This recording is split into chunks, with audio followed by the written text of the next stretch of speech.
Hello and welcome into Quick Hits with Mike Quick. Mike, we're going to get right into it. The Eagles shocked a lot of people with their 30-13 victory over the Broncos last Sunday, just a week after the Denver Broncos went in and handled business in Dallas.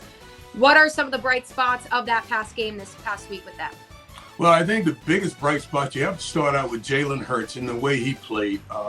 I thought he was great, made a lot of really good decisions, not only throwing the football, but when he chose to run the ball, he was very decisive and very productive running the football. But even at the line of scrimmage, when he saw plays that he needed to change, he was able to do that.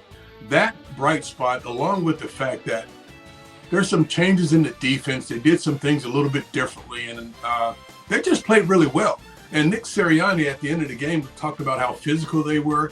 That was certainly a big, big plus in the game, that they were physical and they took the game to them.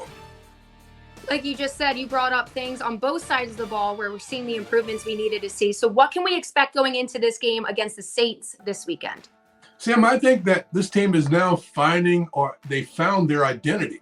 They're physical. They can run the football. They've got a big offensive line that can beat up most people. And I say that and I think about how good New Orleans is versus the run. But I still believe that is the identity of the Philadelphia Eagles, and they will be able to run the ball against that team as well. So the run was really successful last week, as well as Jalen Hurts. But you already said their run defense for the Saints is a big, big worry for this team. Do you think, what are your key matchups for this week? Do you think it's going to be a good game for Jalen Hurts? I do, because I think the Saints, they play a lot of man coverage. And I think Jalen Hurts, along with his receivers, I think they're going to be able to get them in the passing game. But I'm hoping that they'll continue to run the ball, press the fact that they're stronger at the line of scrimmage. They'll run the football, and it really just sets up their ability to play action pass. But in the second, third downs for the Saints, they'll play a lot of man coverage. And I think the receivers should be able to take advantage of that. Devontae Smith should have another big day. So with all of that being said, what's your score prediction going into this weekend?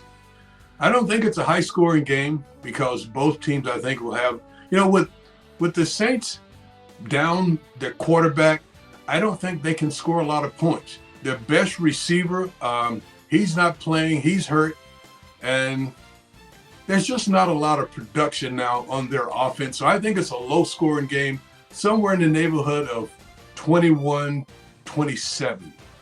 I like it. That's it for this week's Quick Hits with Mike Quick. Be sure to follow Park Sportsbook on Instagram and Twitter, and also make sure you download the app. I'm Sam Wilson. We'll see you next week.